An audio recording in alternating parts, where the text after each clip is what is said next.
Hey, hello YouTube, Mark Kill here. Today we finally, say it again, for the people in the back, finally have my RWBY Volume 4 review. I've been trying to do this for a while, except with the knee surgery putting me down and not being able to really set up a decent recording environment because I was getting it was getting really hard to tape my light to the windowsill and record that way.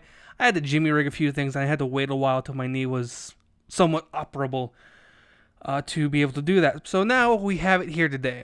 For the short answer, I liked it. I liked almost everything about this volume. Although there are some things I do want to talk about, which is going to basically break into the longer explanation of everything, is that there were some things that maybe done intentionally, maybe not done intentionally, but there are a lot of things that almost broke this chapter for me. One thing was the pacing, which again we'll get into.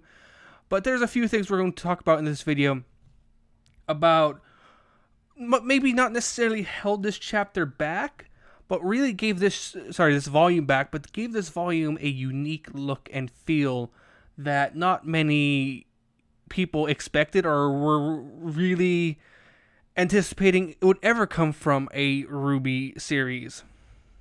Or RWBY volume, more like. Number one was the pacing of the volume and how we really started on a big fight, ended on a big fight, but in the middle part, with Crow to Tyrion, we had a big fight.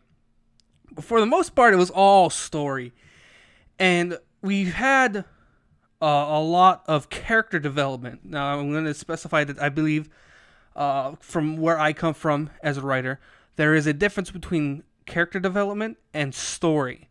Story creates the world. Character development, of course, creates the character. And for the first time in a while, we have, or not, maybe not even a while, but for the first time outside the world of Remnants, we've had a massive world building volume. Even more, and again, yes, if you count all the World of Remnants, you might have a lot more world building in those. But for a volume of the main series, it has been a massive world building opportunity that they really took advantage of here. And I have to say, did an excellent job. However, many people feel the pacing suffered. I'm not going to say the pacing suffered. I'm going to say that this, and you should have felt this going into it, was a different volume, was going to be a completely different atmosphere because of the new characters and the characters' development that they kind of exposed the characters to in Volume 3 and left them undeveloped from there. They have had to kind of remake Volume 1 into a Volume 4. Basically, this is like the revitalization going forward. This is almost, in a sense, a new saga for RWBY. I kind of relate this to the kind of like Frieza or Ginyu arc, if you were to think about Dragon Ball Z. This is, the Fall of Beacon was the first arc, was the Saiyan arc. Now we get to really go dive deeper, and we're going to develop more characters. I believe if I remember my DBZ lore right, before DBZ, when it was just Dragon Ball, it was thought that King Piccolo was just a demon when he's Namekian. So when we figured that out, coming into the next saga, that was the Saiyan saga, we found out that Piccolo was a Namekian instead of just kind of a demon like he believed he was really pushed as in the DB saga. But to relate that to RWBY is now that we're finding that there is much more to the world and to the actual antagonists, we actually now have deeper goals for the antagonists. We're finding out that the maidens aren't the end-all be-all, that the relics that they're hidden within or under the schools are the end-all be-all. So we're finding more out. We're creating a new arc. And this new arc could completely revolve around, it could be the fall of Haven, or it could be the retrieval of whatever artifact is under Haven, could be the new arc for what we're going into. So because we had the new arc, pacing had to be changed to reflect the new arc because this is going to be the first season of the new arc, if that makes sense. They're changing the pace to set the pace for the rest of the arc, and whether this arc lasts 2 more seasons, so make it 3 in total, or 4 seasons, we don't know. However, we can kind of assume that in a sense they are going to kind of maybe follow a 3 season or 3 volume kind of format for their arcs.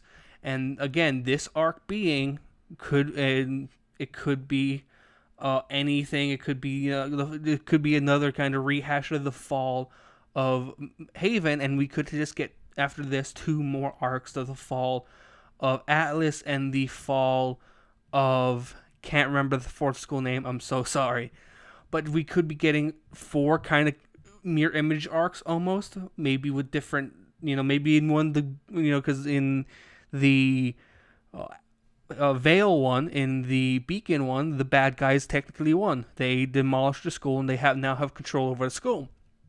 That sucks. But what they do say, and what they do kind of talk about, what I do say, and what I do want to talk about a little bit more is that we are not going to, just because we might have copycat arcs where the kind of what we're trying to do or what we're going to see may be similar, doesn't mean we're going to have the same ending. Because this might be the fall of Haven or the fall of Atlas, doesn't mean we're going to see the school get destroyed, blah blah, and someone dies or something like that. We could just be getting we could be getting those as kind of archetypes to set up the overall saga, which is the kind of the arc is kind of, just a brief like how I'm dividing this. My idea arc is how the overall the course of the story is going at that point, and the saga is kind of an overarching theme, which in this case could be 4 arcs of 3 volumes that involve the Huntsman Academies, and that could be the main arc or the main saga of the first 4 arcs. But to go back to what I was saying, because they're setting up a new arc of the saga, as if you go back a few seconds if you didn't catch my explanation of what I mean by that, because they're setting up a new arc, they have to change the pacing to reflect the rest of the arc. This is why the pacing was set that way. As well as what I'm going to get into next is that they had to kind of talk about the timeline, because an EruptionFang did a video on this that I was trying to find a way to explain it, and he explained it perfectly. So if you want, look up EruptionFang's video that is entitled something like, Did this series of RWBY Volume 4 happen out of order? Or did the events of RWBY Volume 4 happen out of order? Basically, his entire theory is that you do not see the events happening in RWBY Volume 4 as they are actually happening. So, and the idea is Weiss is now already in Atlas, right? That's one of the theories, because the idea that she took that type of abuse for so long from her father, and lived that life for so long, for 6 or more months, is a little unbelievable. Coupled with the fact that there's a few dialogue hints to that. The one he names is that when her brother Whitley sees her out of her room, he says, "It's nice to see you out of your room for a change," which kind of reflects that there's no way she was in her room for 6 months, right? Either they didn't see each other at all and she was out of her room a few times, or this the first time she's actually leaving to be out of her room. So that makes sense, and that's also another reason why I feel like there was a lot of angst or confusion when it comes to this chapter, or this volume. Sorry, I keep calling it a chapter, but this volume, because maybe that since they had to show the characters develop, and they didn't want to create a timeline, and I don't want to say they didn't try to make a timeline, but they didn't feel like the timeline would be as important as maybe the community that watched it made it seem like. So I'm feeling like there's a lot of it hinging on the fact that we have a few issues with the time and how the time gaps worked and what actually happened when. If we could have like a month by month breakdown of, or a day by day breakdown of what day happened, it might be a little bit more or might have been a little bit more easy to understand and follow, because there's a few times where the time cut just doesn't make sense. However, again, if you watch EruptionFang's video, maybe you'll have it. If you feel this way, maybe you'll have a different opinion on it, and I'll try to do my best to remember to link it down below in the description, just so you can go click it and watch it. It's actually a really good video and a really solid theory, and helps me to explain a lot of the disconnect I had with this volume, in the factor that there's so much jumping around without time identification or knowing even what year or maybe what time of year it is. So it's a great time. It's a great thing to help kind of build that. And even if it's just a theory, maybe we'll get some answers at RTX or something. But yeah, that's just something for that, and that's a problem I had with it. And really, other than that, I can't think of anything I've had much of a problem with. I feel like the animation took a massive step up. According to some people, if you read, they heavily modified their workflow this volume to kind of help with a higher demand. And if you look at the length of each episode, you can definitely see why they would have heavily modified their workflow. I'm not sure if there's anything, if they said anything official about it, of how they managed the workflow of through the animation department, but there might be a few write-ups about it somewhere online. But the process is obviously working for them. On average, I believe these have been the longest episodes to date, and the animation quality has been spectacular, and the colors have never looked so much more lush and eye appeasing. So I have no problem with the animation or the color quality.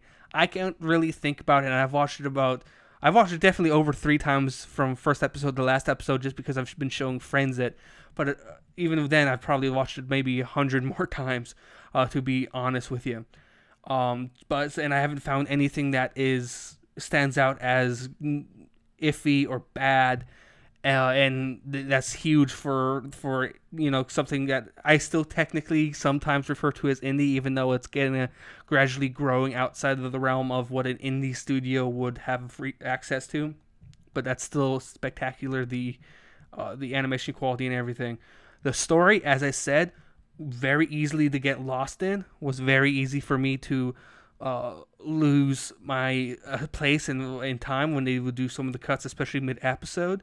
Was very easy for me to lose the timing and the pacing. However, having that availability to cut away like they did, like I believe in episode 10, they started the fight with the Horsemen of the Apocalypse Grim. I know it has a real name, but I can't remember it right now. And episode 11 had nothing to do with that fight.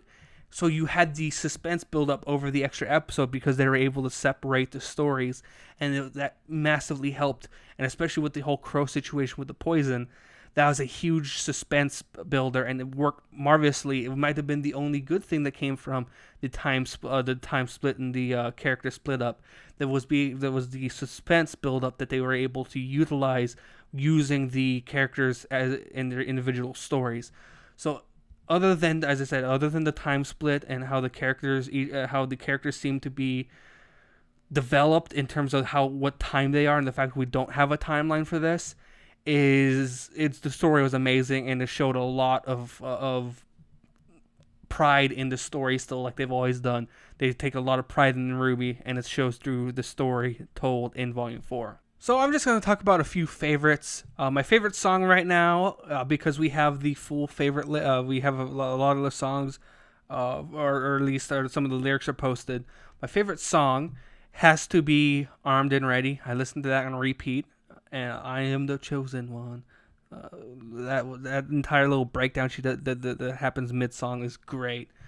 Favorite single shot is with Crow standing on his sword, waiting for Tyrion to fly back at him outside the building they just broke through. If you just pause that at the right frame, when it has like a back shot and Ruby's to like slightly to the left, and there's just a hole that he jumped out of, like center frame. It's a beautiful shot. Beautiful shot. My favorite fight, honestly, has to be the Horsemen of the Apocalypse, because we finally see them pulled together, in a sense, in terms of Team Junior. And my favorite moment is Nora slapping Ren. It was possibly that for side characters, not counting Pyrrha, but for a side character moment, it's going to be very hard to top that. Maybe it's just the fact that we've had so much connection with Ren and Nora and how often they've been seen in the series, but it was so good of a moment when she slapped him to kind of wake him up out of the rage coma he was in. And that was just such a beautiful moment. After a quick bit of searching just to try and find something, because there's been so much good dialogue, I have to pick the dialogue between Bernie's character Tai Yang and of course Barbara Dunkelman's character Yang in the kitchen during the kind of reunion with Oobleck and Port, in which, in reply to Yang saying what's normal for her now is not having an arm, basically. Well, normal is what you make of it. He follows that up after a few comments by Yang by saying, "You're right, it's not coming back, but that doesn't have to stop you from becoming who you want to be." And I think that's a beautiful little statement, because if you think about that, yeah, it's about Yang having lost her arm, but we've all lost something, right? We've all, whether it's a person, whether it's a thing, we've all lost something. But that loss doesn't have to stop us from becoming who we want to be. And of course, maybe that's looking a little bit into it, but sometimes you have to find inspiration from the oddest or most unrealistic of places. So with that being said, that was my favorite dialogue of the chapter, of the volume. God damn it, I did it again. And that's been my review of Volume 4 of RWBY. It was a fantastic chapter, it was a fantastic volume with a lot of, with a little bit of a downside with how they decided to cut the story. But in the end, I think it did its job and helped build suspense around the other characters. Trademark goes out. Like, comment, and subscribe. Peace.